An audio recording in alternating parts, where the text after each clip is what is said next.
name is Meredith, and I currently work full-time as a food delivery service driver, side hustle app, and that app is called Rover. It's basically like a dog sitting app. You can do drop-in visits, you can do walks, and you could also board at the people's houses, or you can take care of them, like kind of like in your house, I guess. So it'll tell you what the dog needs: pee, poop, food, and water. So she clicked, I'm assuming you click on it, has a little dot that says that you did it. Like all of that, you can add a note, which I will add like a quick summary of everything, and then some photos to show her that she ate and she walked and all of that. That's cool. Usually, that's cool. You can add photos.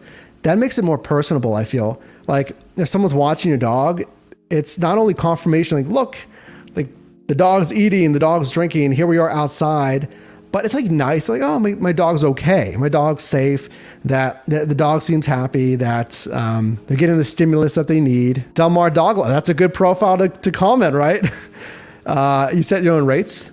That's cool. You set your own rates on Toro as well. Whenever I rent my Passats, I signed up. I feel like I would love it, but then I'd be like nervous of any aggressive dogs. And obviously the owner knows the mannerisms of strangers. And if it's like a super mean dog, they're not gonna, you wouldn't think, put it on Rover. Plus, I'm assuming, I mean, you can clearly probably put your preferences of, what kind of dogs you wanna take care of, of size and whatnot. It's been 30 minutes since she got there and she's finishing.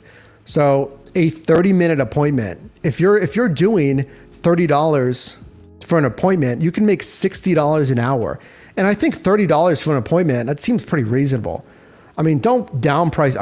I understand with apps that you set your own rates. There's the bell curve that's like a race to the bottom. But with my Passat, when I was listing on Toro, I had it like for like $68. It rented immediately. I put it up to whatever it was, like $78, and it rented immediately. I cranked it to $99 a day. It rented immediately. So, don't undervalue what people will pay if there's value there. Not everyone wants the cheapest. Not everyone wants the cheapest because you expect to get like cheap stuff. If new sitters are placed higher in the algorithm, what better side hustle to get consistent recurring revenue? Once you build a good client base, it's just like a groomer, with our dog at home.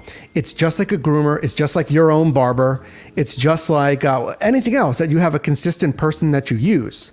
Private driver. It's locked in there once you have that relationship for the most part. So that could be super predictable income with Rover. Let's continue. So this one is a drop-in visit. It shows you the total pricing.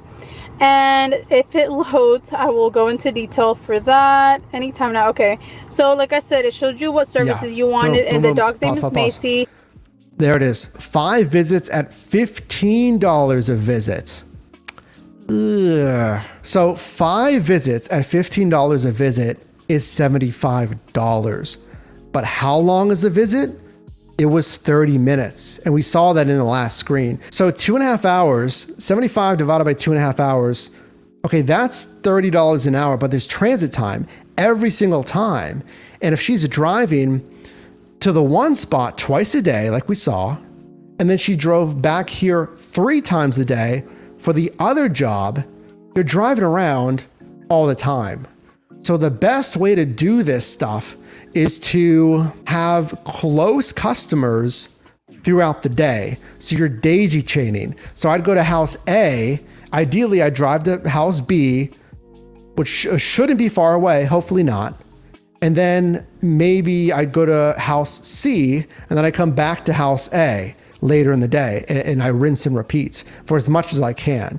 So the name of the game, it seems, on Rover is to daisy chain appointments in the same day that are close together. Boom, there we go. So for every visit, I charge $15. Charge more basically than 15. For a 30-minute visit. Charge more than 15. And this one says that it's for 5 visits, so it's basically not $15 for 30 minutes, because technically Rover takes out a 20% charge of everything that you make through their app. So technically it's only $12 for 30 minutes. No. And technically it's not always 30 minutes because the drive, sometimes they're like 10 minutes from your house, so you have to drive 10 minutes to and from.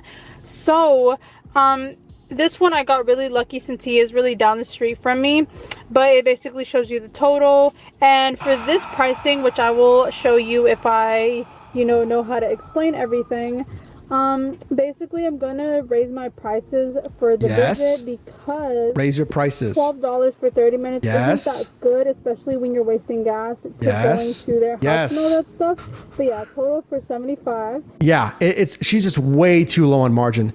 She said herself, there's a 20% fee. I was charging $15, but I end up getting 12. And she said I got lucky because he's close by down the road. Guarantee you, it's not always like that. I mean, you're charging $15 a session for 30 minutes. Double it. Like I said, 30 minutes, $30. I mean, 15, it's a steal for the customer, and the customer is never going to tell you no. They're going to say, you're so great. Like, and they're going to be like, this person's a steal for $15. Double it. And then it basically does like a really breakdown. Yeah, there's a breakdown. Because again, look, she's going here at 8 a.m., 4 p.m., and 10 p.m. So her whole day is dedicated to this customer.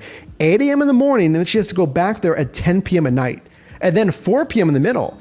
So you can't even stay in the area. Now again, she said it's close by, which is lucky. WAG takes 40. Yeah, folks, this is highlighting Rover, and she said herself it takes 20. Del Mar confirms that. If WAG takes even more, again, you're making cash flow, but I want you to have higher margins. Higher margins is actually what's going to help you earn.